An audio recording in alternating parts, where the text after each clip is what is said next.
Hello, everyone. I am Corey Andrew Powell, and joining me today is Tom Derry, the co-founder and COO of Rising Tide Car Wash. It's an organization that employs over 90 individuals with autism in a successful car wash business. And he's also the author of the new book, The Power of Potential: How a Non-Traditional Workforce Can Lead You to Run Your Business Better. Tom, welcome to Motivational Mondays. Thanks, Corey. It's a pleasure to be here today. Well, we are happy to have you here today. And, first to begin with, you have been featured as a Forbes 30 under 30 social entrepreneur, and you speak a lot at Fortune 500 companies. And now your new book, of course, is making a buzz in the business world. So I'd love to know, what is the mission of your new book, The Power of Potential? Yeah. So, my family started Rising Tide with the goal of employing people with autism and trying to get as many people with autism jobs as we possibly could, because my brother Andrew has autism. And, we saw from a really early age that in order for him to lead the full adult life that we knew he was capable of, we were going to have to step up and take action. We've been doing this now for about a decade, and we've learned somewhere along the way that most of what we do, if not all of what we do, to effectively support our employees with autism aren't really solving autism problems. They're really solving business problems, because our employees with autism have the same needs as anybody else. Just in some cases, they're a little bit more apparent. So it allows us to do a better job of designing systems and processes that are more inclusive and work better for everyone who would use them. And we really wanted to share those learnings, things around hiring, around structuring the workplace, around making things clear, around developing people, around working with people who are struggling, and really get those messages out to small, medium-sized business leaders, because we felt it would really help those organizations better attract talent, better differentiate their brands, as well as hopefully provide a lot more jobs for people with autism. I think what's great about that from a leadership standpoint is the idea of it began with a personal matter, your family. And now it's a movement almost to facilitate helping a demographic of society that is often, I guess, maybe ostracized, just not thought of as a viable person in the workforce. So when it comes to the persuasion that you've had to implement, if you will, to organizations and businesses to get them on board, I mean, has that been difficult, or was it something that they were waiting to do and they were like, oh, we've been waiting for a program like this? Yeah, I mean, there's some companies that, I mean, certainly there are other organizations than just us that are taking up the lead on employing people with autism. There's large companies like Microsoft and SAP and other purposefully built organizations like us, like Ultranauts and Biddy and Bo's coffee shops and John's Crazy Socks. There's a lot of other folks. But what we find a lot when we talk to business leaders is that they're hungry for talent, right? A lot of these organizations really struggle to find great employees, especially at the entry-level roles. And they likely, and most of the time, have never really thought about employing individuals with autism. And the first types of things that we hear when that starts to noodle around for them is, well, what if we fail? What if we, try to employ someone with autism and we have to fire them, because that's really scary, right? That's like one of I think the last things that people want to do In general, right? in general, let alone somebody who maybe this is their only or one of very few job opportunities that they have out there. So I think a lot of it is kind of being able to break down that stigma and offer a way to do it where it's not just like charity focus, where it's like, I'm doing this as a good thing, because it's really a better business strategy. So, I mean, I think what we try to tell employers is the first thing is, one, really try to design a hiring process that's objective. So we have like real concrete measures around what somebody needs to be successful in a role. So for our entry-level car wash roles, somebody has to be able to do our interior cleaning process 3 times in a row under 7 minutes in order to get a job. If they can do that, we have pretty high confidence that they're going to be able to be successful in that job. And that allows us to evaluate people who, on the surface might not interview particularly well. They may not look you in the eye. They may not have great verbal communication skills. They may have some stims or whatnot, and that makes them look different. But you put them into this same kind of fair and standardized evaluation process, and a lot of times someone who may not be able to communicate with you much at all will really surprise you. We just actually recently hired a young man who is both deaf and autistic, and we were really like, how is this going to work? Ourselves, like, can he going to be able to do this? But we put him through the same process, and he's great. He's able to read lips well enough and understand like whatever gestures our managers do. One of our managers can sign a bit, but for the most part, not really able to sign. But because we have like lots of visual supports in the workplace, color coding, and it's we're able to teach things in a few different ways. He's doing a fantastic job, and this is someone who I think on the surface you would have never thought could keep up on a day where we might wash 1,000 cars, and this guy is killing it. So, it starts, I think, with objective hiring, and then being able to have training procedures that are going to really easily quantify if someone can be capable of doing a role. And then I think there's a lot of the risk there that people fear is mitigated. When you talk about so many of those things you just mentioned, it makes me think of how, and I'm trying to avoid being political, but how in certain circles, there's a push to remove diversity and inclusion training from jobs. And when you were speaking just then, it reminded me of, I think people get so hung up on when they hear diversity and inclusion, they think of ethnicity and race, they think of skin color. And there's a whole other component to that of people who have disabilities, verbal, maybe non-visible, people sometimes with autism, they don't even look like they have a condition. And it made me think of, you just said, part of how that success happens is the companies are committed to learning how to deal with that demographic. So it does concern me when I hear people going, we're going to get rid of DE&I. Well, that's not just about skin. Right. And we're making it a politicized issue when the truth is when you, in my opinion, and this is just my opinion, but the one of the most effective ways to be an inclusive organization is to try to build the way that you operate and the way that your culture operates to work for anybody that you could invite into the organization, that it's not necessarily about any specific group, but that we're being really intentional about the way that we build our organizations so we can access lots of different talent pools. And then, for us, I mean, I think, and a lot of the organizations that have kind of tried to take this approach with people with autism, but then really designing around them, have found that it ends up making your organization more diverse by any measure and pretty much organically, because all of the sudden you're just, you're being objective. And obviously people from all different walks of life can do lots of different roles, especially, an entry-level type role where you're going to do a lot of training within the organization anyway. So you're really hiring more for value set than you are for skill set. And that, to me, is what really good inclusion tends to look like. It often looks like just better business, and then it kind of moves organically from there. Yeah, because you don't really want organizations just to do it as a box being checked, because then they're not really thoroughly committed to the actual well-being of the employee or their own bottom line, which is what, at the end of the day is what matters, their profits, right? So, right. And what I also love about what you're doing too is you do focus on, so first of all, let me just go back a little bit. So I have a beautiful little cousin, and she is autistic, and she's probably about 10 years old now, or close to 10.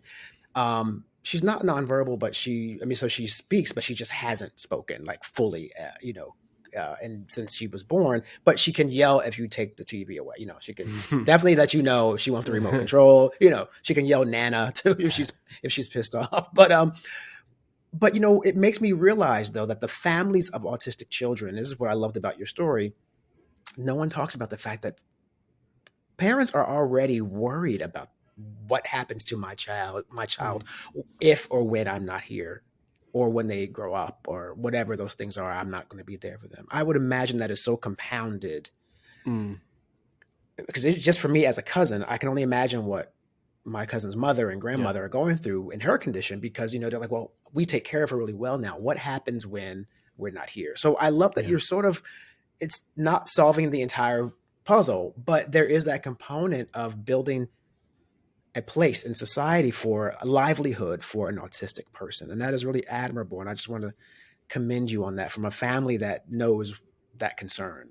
Thank you. Yeah. I mean, and that is the root of the impetus that caused us to start this organization. It was my dad really struggling with that from the time I think Andrew was probably like 12 or 13 years old, being like, I, can't even look at him like a young child right now. I look at him like he's a 40-year-old man. And what is he going to do when he's done with the school system? And yeah, that was our spark for action. I think that's been the spark for action for a lot of families who have either started companies like ours or started autism employment programs within existing organizations. And I think obviously it comes from a place of need, and there's a lot of stress and anxiety associated with that, but it also becomes a really wonderful inspiration for action. And I think why there's been some really cool initiatives that have been started so far. No, absolutely. And I know I watched a few of your talks, and videos. I know I saw the TED talk with your father, and it was pretty amazing just to hear that story, because I realized how many, well, you consider how many autistic people are born, how many families are going through this. And I did catch that really early part of the conversation where we did this because, it was almost like the elephant in the room. Mm. No one's talking about, like, well, what happens when he gets older? And I know for you, as a sibling of a child who was autistic, what was that like for you growing up, before you had this resolve that you guys are working on now? Just Yeah. as a kid, hey, my brother's different. How did you process that growing up? Yeah. Oh, I mean, so on the surface, I processed it by, you know, okay, I'm not going to have the same type of relationship with my brother that I normally would with a brother that's 20 months apart. We never really fought, but we also didn't have the type of closeness that you would expect there, right? We didn't play sports together. We didn't go to parties together. We didn't talk about girls together. We just didn't do a lot of the like kind of typical brother things. Um, Internally, it, and this is something that I think a lot of siblings feel, is there was um, an underlying pressure to be a good kid because you can see your parents are really struggling Oh, yeah, yeah. with Already with another sibling. exactly. So it's like, well, Right, I'm not going to cause any trouble. right, right. And I think in a lot of ways that made me a good person, but it also made it hard for me to advocate for myself as I got older. Mm. That was something I had to work through, learning to be able to say, okay, well, I need help now. Um, Oh, wait, can I just interject right yeah, there? So, because I love that. So basically, it wasn't just about, I'm going to be a good kid. You were almost trying to just not even, I don't want to say not even need them, because you knew their time mm, was depleted, but you almost wanted to sort of like not even be of any sort of burden, right, or uh, just kind of wanted to be there in a way yeah, without yeah. any flux. Right. Exactly. And being able to take on almost like a parent sibling role with Andrew, where I was, looking after him from the time I was a young kid. And again, like, just like everything else in life, there's pros and cons to the challenges that we face. Like that was different and that was challenging at time. But I will say for myself, I think it helped me make me a better leader. And I also watch.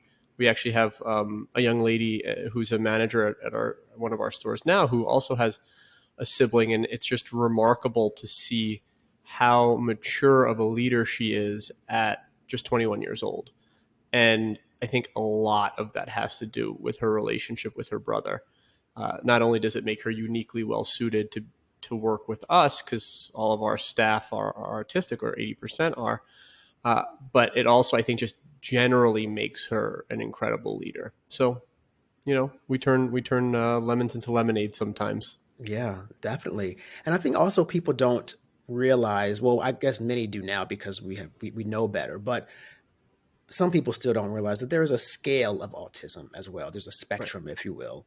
And the reality is there are some people who they're on the more severe level of that Mm. scale, and they probably cannot Mhm. function, in what we would consider to be like a traditional work environment. Mm. Um, I'm not sure what your data suggests, or if you study that. Do you know, like, if there's a majority of people who are autistic who are employable versus the Hmm. ones who are more on the severe scale? Or is that Yeah. something you know Yeah. about? So only about 16% of the autism spectrum has a significant intellectual disability. So 84% of the autism spectrum either has normal, above average, or maybe slightly below average IQ. So my, thesis is essentially that everybody in that group is certainly employable, or vast majority. And I think in some settings, some of the more significantly impacted individuals are also employable.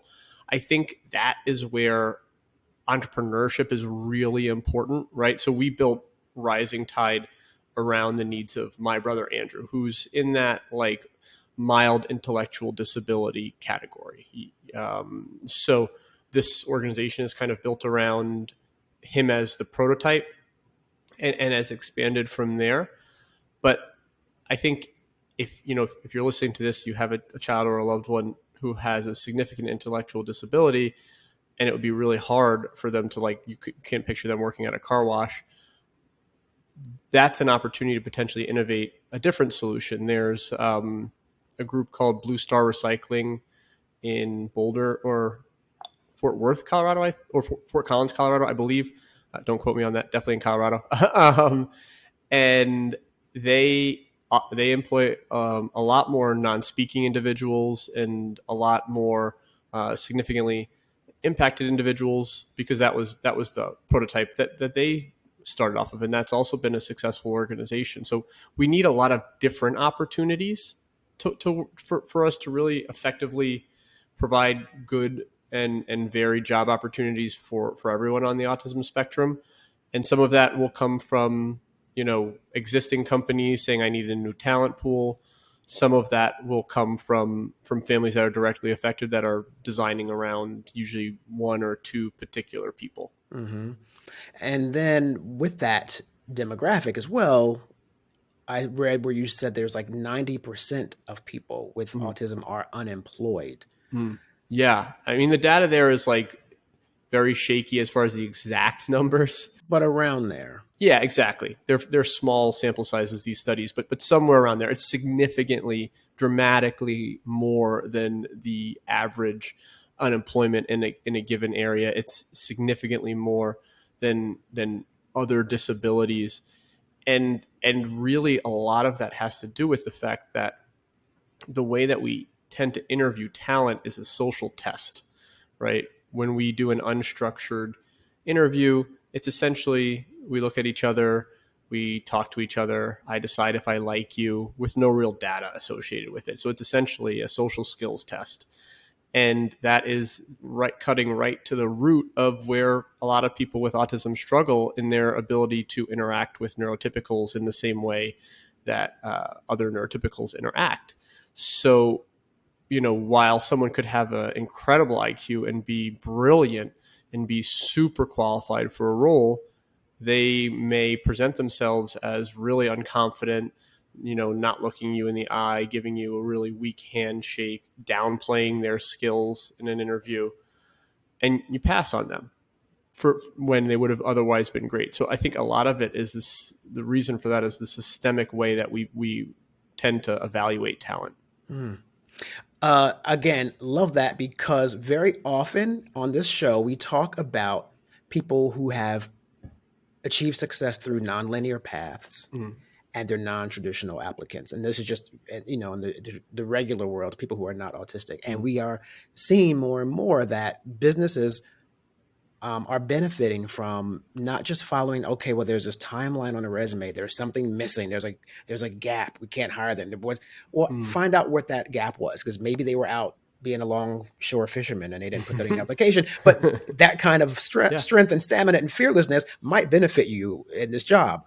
And so I think in general, I like to believe companies are doing that more. Yep. And hopefully this is just another wave of that. And it also reminds me of when we've done this for senior citizens, for example. Yep. I know when I grew up, there was like a local McDonald's that created a position of like a senior who would come in and she'd wipe the trays down all day. So they were faster than the dishwasher cycle. And her name was Jean, and she became like a favorite at McDonald's. We'd come in, hey Jean, hey Corey. She was like 85, almost Right. 90 years old.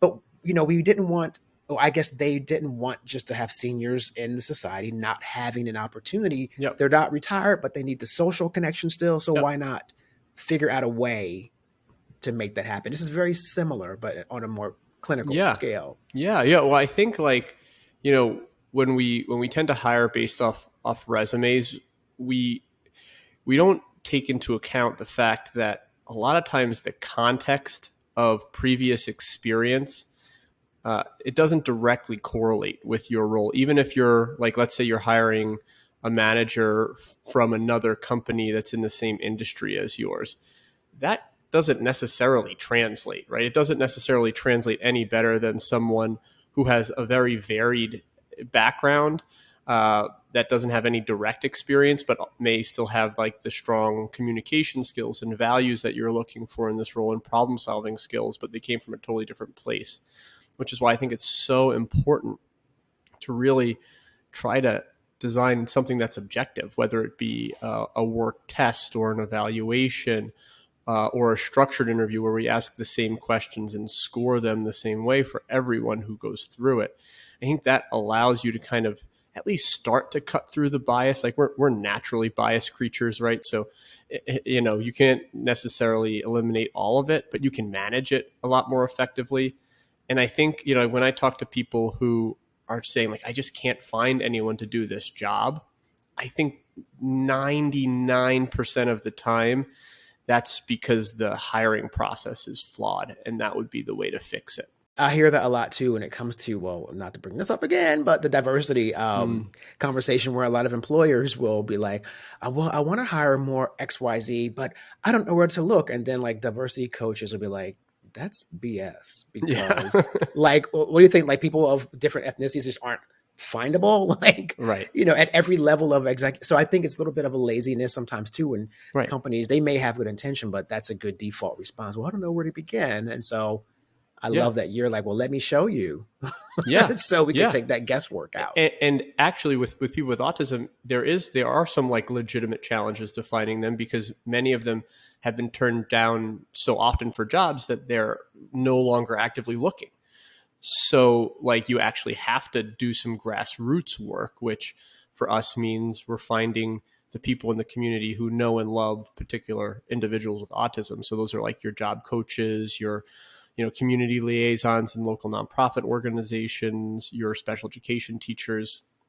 They have some relationships, even if it's with students that like graduated 10 years ago. A lot of these teachers are so passionate, they still keep in touch with people.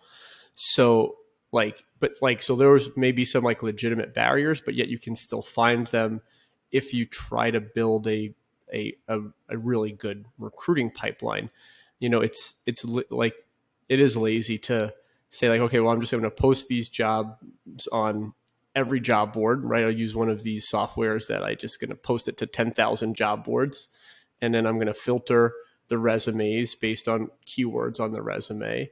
And then I'm going to do, an interview, and I'll pick my favorite candidate.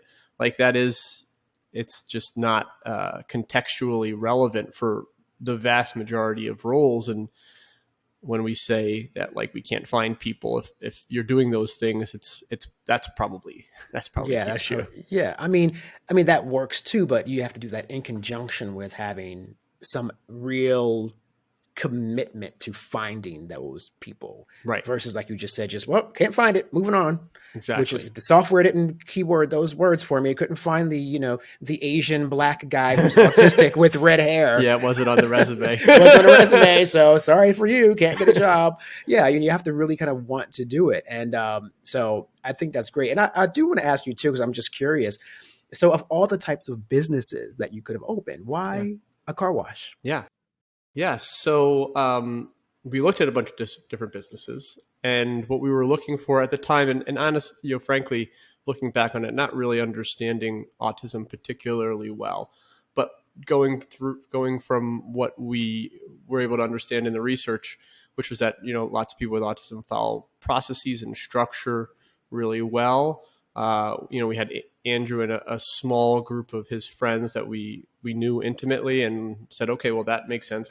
Andrew is a very, structured and scheduled and routine person, so I can get on board with that.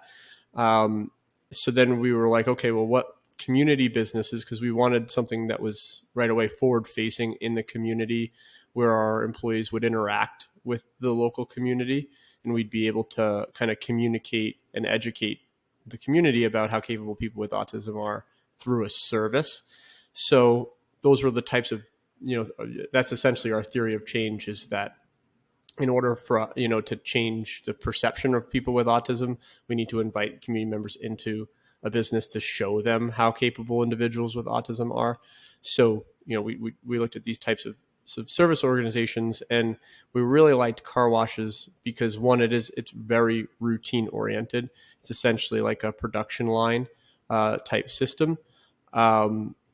And it is also an organization, an industry that chronically suffers from really high turnover. So you're looking at 120 to 200% annual turnover on average for, annually for car washes. So we said, okay, well, we have an advantage there by being able to theoretically, at least at that point, it was theoretical, be able to keep people longer and have a more consistent workforce. And did that happen? Is that what you brought to fruition? Yeah. So, I mean, our turnover rate right now is, roughly 5 to 8 times lower than the industry average. Wow. We're operating about 20% annual turnover.